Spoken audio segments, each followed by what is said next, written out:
If you love your houseplants, you'll definitely want them to arrive safely in your new home. Moving plants takes a little extra care, especially if you're going a long distance. But with the right approach, they can make the trip just fine. First, check the regulations. Some states have restrictions on bringing in certain plants, especially across state lines. A quick look at the USDA website can help you avoid any surprises.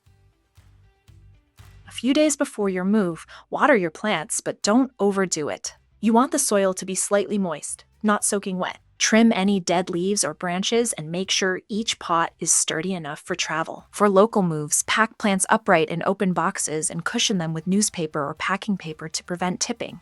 Keep them out of direct sunlight and extreme temperatures during transport. For long-distance moves, it's usually best to move your plants yourself instead of having them go with professional movers. Most moving companies can't transport live plants. If you're flying, consider shipping them or taking small plants as carry-ons if allowed. Once you arrive, unpack your plants right away. Give them water, and let them adjust to their new environment gradually.